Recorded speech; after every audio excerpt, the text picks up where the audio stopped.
MadMikeey Gaming. And fuck off. No, really, guys, don't. Kind here. G'day, guys. It's MadMikeey just coming at you with today's Raw Gaming. We're going to change this up a bit today, and we're actually going to talk a bit about news and whatnot today in these clips. So, what I'm going to try and do is I'm going to try and play some games that are relevant to today's gaming news. Just excuse this dirty, filthy old man. Now, first bit of the news today, Red Dead Redemption. As it was reported yesterday, that the fact that it is making it backwards compatible now. Sales have just blown out of proportion. According to Amazon.co.uk, both sales of the original 2010 game and the Game of the Year edition have been boosted. Showing here on IGN, picture from Amazon showing that Red Dead Redemption, the original, has jumped 6,264%.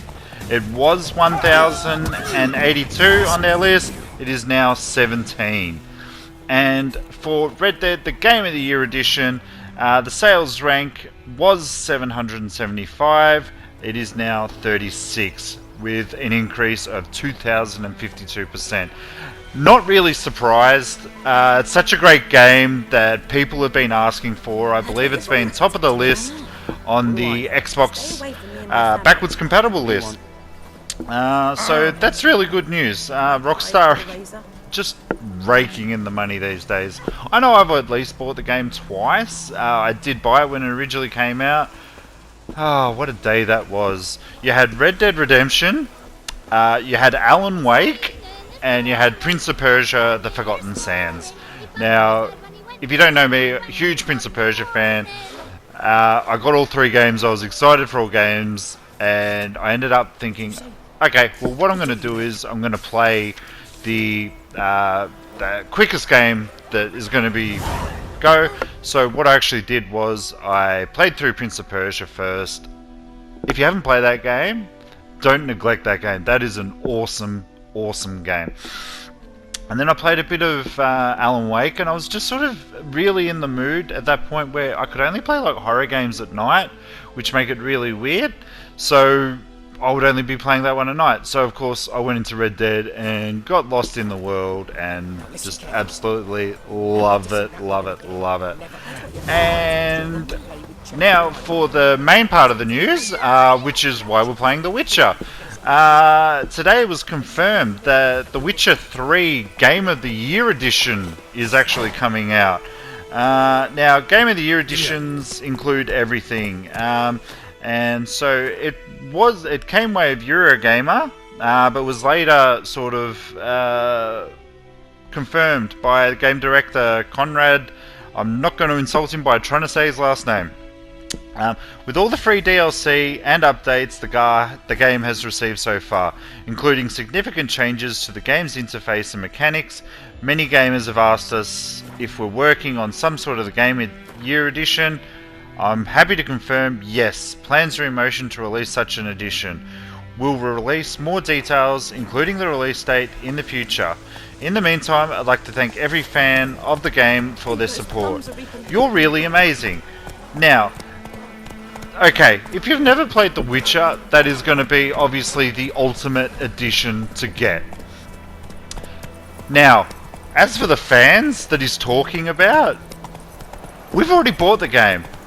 We've put down in Australia the $100 for the base game. For me, I bought the collector's edition on the Xbox One.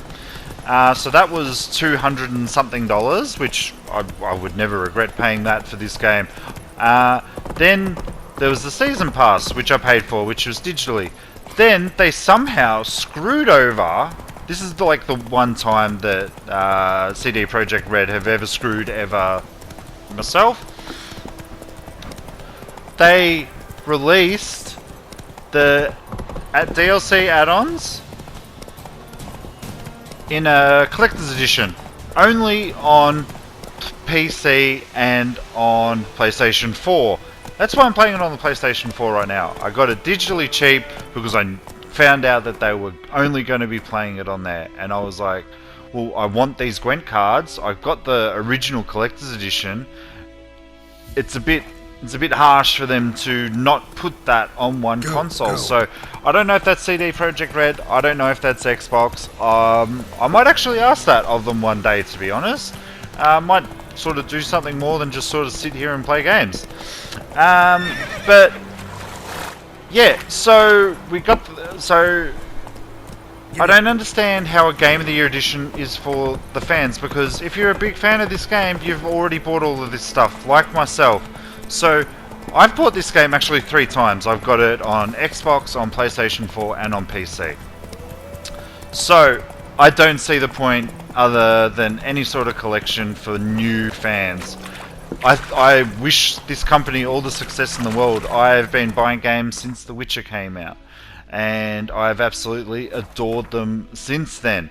But this is the first time that they've done really a big full console release, so they're obviously raking in the money. So let them do what they're going to do. But I just hate how with all these Game of the Year editions that they say it's for the fans, when the fans have obviously already spent the money. Now, what we'll do is we'll start talking about The Witcher. So, absolutely love this game. I'm in the actual process of playing the last and final DLC. I'd probably call it more of an expansion pack, because the game is an amazing game. It actually, I've been just a little bit that I've actually put on, because this is just at the start of the game. I'm trying to play it a bit more different than what I do normally. I don't have the map in the top right corner. I'll probably get rid of all of the interface, because a lot of people do actually say this is an amazing game to actually play without all of the crap on the screen, and just to sort of really play it. Okay, if you need to know where you're going, you open up the map and you look at the map. So that makes sense. That really embroids you into the RPG elements of a game. And ever since probably Assassin's Creed 3 came out, I did play it initially, and a lot of the Assassin's Creed games beforehand, I used to run. I used to jump on the horse and I'd be giddy up, giddy up, giddy up, giddy up. If I was going somewhere on the map, I was holding down the run button and going. But then when I played Assassin's Creed 3 the second time around, I just really wanted to immerse myself in there and see everything that there was to see, because I didn't quite enjoy it the first time. I'm like, well, what could possibly be wrong with this game? It's Assassin's Creed. I love Assassin's Creed. I was playing it a different way. Probably didn't hurt that I was so hyped for the game, but if it, it's just small things like walking. Like, you see how I'm walking here? I'm just walking. I'm not pushing the stick all the way down so that I'm running fast. Well, I did on the ladders, but you know, I didn't know how long this video or how long I was going to talk for, which I'm obviously just talking for a long time now, would go for. So I was trying to hurry it up and whatnot. No locals allowed without But the express consent of the garrison commander. I just find it so enjoyable just to live and breathe, because these are RPGs, role-playing games. And The Witcher is definitely my favourite at the moment. But guys, what do you guys think of, or how do you play your games? I'd love to have feedback, as well as feedback about this Raw Gaming series that I'm actually putting out. I probably won't do them once a day. I'm probably more or less experimenting at the moment. I do want to make some sort of a what's the word I'm looking for? I want to make some, like a schedule, sorry. So whether it be I do like quick daily gaming news, or whether I just do a big one midweek sort of thing, and then just do my gaming haul, but as I go, I do want to expand and whatnot. So look guys, thank you so much if you've made it all the way to the end. If you like what I'm doing here, please like and subscribe, share with your friends, see if they're going to enjoy it. And look, have yourself a great day. The weekend's almost here. Shit I'll Never Play is going to be coming out tomorrow, and I've got quite a lot of good things to be showing off, so I can't wait. Have a great day guys, and if I don't speak to you, have a great weekend.